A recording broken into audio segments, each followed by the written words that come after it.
Hvad så? Detektiv tilbage igen. I dag skal vi tage kigge på Kols. Ja, ham igen. Han lavede en modsvar til min video. Og lad mig fortælle dig en ting. Forskellen på dig og mig er, at du er en selvmodsigende konta. Hvad fanden, Alexander, har du gang i? Nu har jeg simpelthen... Jeg har snakket med en, eller han har i hvert fald skrevet til mig, at han har i hvert fald sendt noget til mig, som du har... Har du gjort det? Jeg ved ikke, hvad du taler om. Det er en, der hedder Kols. Ved du hvad? Han har skrevet til mig, og han har sagt, at jeg skulle se noget, du har lavet. Undskyld. Ved du hvad? Nu, ved du hvad, vi tager lige den her, og så tænder vi lige... Vi tænder lige mikrofonen her. Vi tænder lige mikrofonen her, og så tænder vi lige... Hvad hedder sådan en her? Et kamera. Det er et dejligt kamera. Okay. Hej Kols. Lennart Tegner her. Ja, min søn har lavet en video til dig. Og det er hans meninger. Og jeg synes faktisk, den blev okay. Ja, han har lavet nogle fejl, men altså, hey, det var bare en lille dreng, ikke? Og du må have været over 18 år, siden du har gennemført gymnasiet. Så, men altså normalt så plejer jeg og det burde alle gode forældre egentlig gøre, de burde gå ind og støtte deres børn, og virkelig skælde ud lige nu her.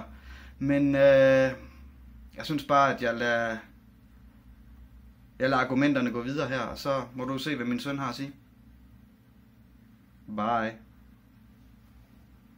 Lad mig lige få et par ting på det rene. Min far så min video, før den overhovedet kom op. Jeg siger ikke noget grimt om dig. Jeg kommenterer bare på, hvad jeg synes er forkert ved dine handlinger. Og lad mig lige forklare, hvad commentary egentlig er.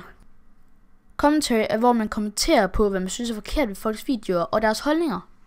Du har lavet en video om drengeshow. En dreng på 9 år. Her kommenterer du på ham som person. Og ja, sangen virkelig kan diskuteres. Men du behøver ikke gå efter drengen. Gå efter bolden. Selvom du selv mener, at du fik mange gode views. Men så har den fået flere dislikes end likes. Og spørg dig selv. Er det virkelig sådan en YouTuber, du vil være? Du siger, du kæmper for at gøre YouTube bedre. Så virker din metode i hvert fald ikke rigtig. Fordi det er så meget dårlig content. Bestemmer du, hvad der er godt for hele dansk YouTube? Eller hvad? Hvis du virkelig kæmper for et bedre YouTube, så virker din metode ikke. Du leger iskold, men fremstår som udvidende. Du råder rundt i dine argumenter. Og du kommer egentlig ikke med noget rigtig brugbart. Andet end jeg bør være en mand som dig. Og du sladrer til mine forældre. Hvilket du ikke har gjort. Min far så øvrigt din video, før jeg selv så den. Så det sjove ved alt det her er, at du tror, at det er et beef. Men et beef kan kun ske, hvis der er kød på begge sider. Og din side virker lidt tørt, prankigt og kedelig. Men hvis du vil have et råd fra en 10-årig, så giver jeg gerne et råd til en mand på over 18. Hvis du vil frem på YouTube, handler det ikke om, hvor mange du har trampet ned, men i stedet, hvor mange du kan hjælpe op. Ændre din væremåde, og selv en som dig vil kunne nå langt. Det var det, jeg havde at sige.